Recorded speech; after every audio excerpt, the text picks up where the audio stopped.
Hi guys, welcome back to my channel. एक बार मैं फिर से ही बहुत अच्छे सेंटेंस लेके आई हूँ अनुपमा सीरियल के द्वारा। आई होप ये आपको पसंद आएंगे और आपकी कन्वर्सेशन में हेल्प भी करेंगे। सो जल्दी से स्टार्ट करते हैं।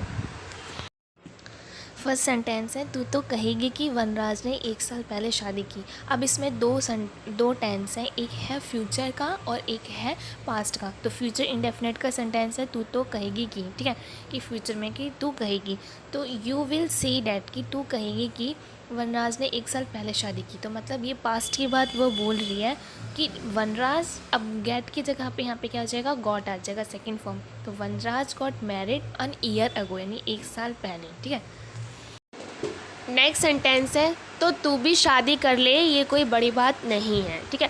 अब तो भी के लिए या तू भी, तो इन सब चीज़ों के लिए हम इवन का यूज़ करते हैं कि यहाँ तक कि, या तो भी, या और भी। तो ऐसे सारी चीज़ों में हम इवन यूज़ करते हैं। सो इवन यू गेटिंग मतलब करना, ठीक है, वो कर रही है। तो even you getting married it's not a big deal, कि तू भी शादी कर ले, ये कोई बड़ी बात नहीं है, ऐसा वो बोल रही है। अब है, तू वनराज से छोटी है।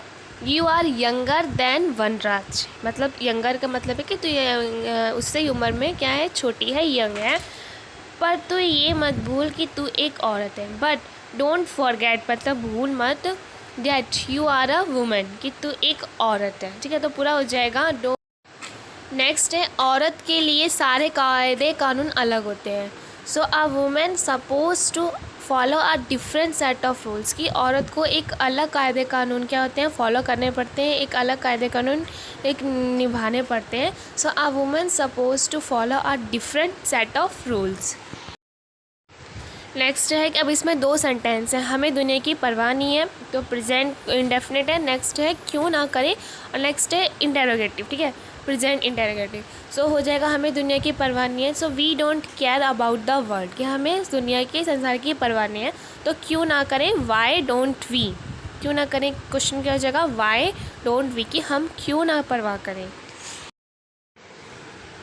अब है, तू हिमालय में नहीं रहता है। तो हो जाएगा you are no ascetic live in this world. अब एसिस्टिक का मतलब क्या होता है कि जो लोग तपस्वी होते हैं, जो तपस्या करने चले जाते हैं हिमालय पर्वत पर, तो वो उसके लिए बोलिए कि you are no ascetic live in this world.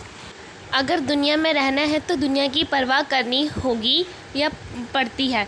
सो हो जाएगा if you want to live in this world and must care of it. तो इसकी मतलब दुनिया के लिए तुम्हें परवाह करनी पड़ेगी। तो पूरा हो गया, you are no ascetic live in this world if you want to live in this world and must care for it. Next है, माना कि दुनिया आगे बढ़ गई है।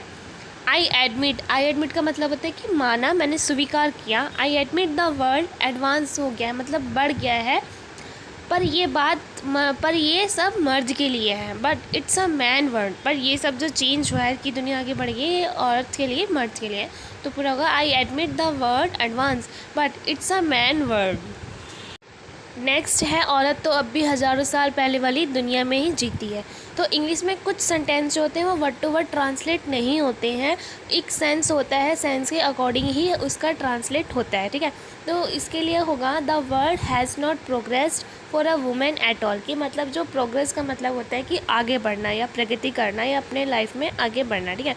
तो ये है कि औरत आज भी, मतलब हज़ारों साल पहले वाली दुनिया में ही जीती है, उसके लिए आज भी कुछ भी क्या है, कुछ आगे नहीं बढ़ी है, आज भी उसके लिए कुछ नहीं हुआ है, ऐसा ये बोल रही हैं।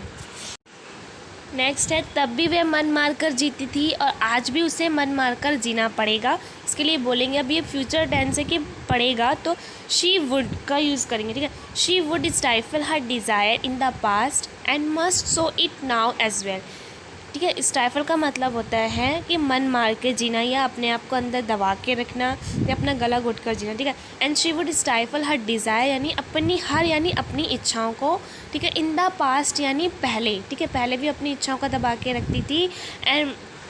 And must so it's now as well, और आज भी उसको यही करना पड़ेगा। नेक्स्ट है, मुझे ऐसा नहीं कहना चाहिए था सबके सामने, ठीक है। तो हो जाएगा, I should not have said that in everyone presence, यानी सबकी उपस्थिति में मेरे को ऐसा नहीं बोलना चाहिए था। तो I should not have said that in everyone presence. Next है, मैंने बेकार ही माँ को मौका दे दिया अनुपमा को सुनाने का, ठीक है। तो ये बात प्रेजेंट में हो रही है कि मैंने बेकारी माँ को मौका दे दिया सुनाने का, बट उसने ये काम कर दिया है, तो ये क्या हो गया, परफेक्ट टेंस हो गया। अब जब हम इसको लिखते हैं तो हम सब्जेक्ट प्लस हैव हैज़ लगाते हैं प्लस वर्ब की थर्ड फॉर्म प्लस ऑब्जेक्ट, ठीक है। तो यह हो जाता I have gave her mother in law chance, ठीक है। तो ये सेंटेंस बनता है। बट जब हम बोलते हैं तो इसमें इतने रूल लगाने की पूरी ज़रूरत नहीं होती है, तो हम डायरेक्ट बोल देते हैं। तो हम बस बोलने में उसे लगाया I gave her mother in law chance to rework Anupama, कि उसकी माँ ने मैंने माँ को बेकार ही मौका दे दिया अनुपमा को सुनाने का। तो बोलने में हम पूरा रोल्स नहीं लगाते, तो ऐसे भी हम बोला जाता है कि आई। नेक्स्ट है इन दोनों के प्रेम की और परीक्षा मत लो भगवान। सो ओ गॉड प्लीज़ डोंट टेस्ट मत लो इन देयर लव एनीमोर, मतलब इन दोनों के प्रेम की और भी एनीमोर का मतलब कि और ज़्यादा परीक्षा क्या मत लीजिए। नेक्स्ट है सोच और मोच जितनी पुरानी हो उतना परेशान करती है। Thoughts and sprain gives increase with time, की थॉट्स मतलब सोच और स्प्रेन मतलब मोच और गिव्स मतलब देती है, इंक्रीज बढ़ती है विद टाइम के साथ, ठीक है। जितनी पुरानी हो जाती है तो वो टाइम के साथ क्या होती है उतना परेशान करती है। तो पूरा हो गया thoughts and sprain gives increase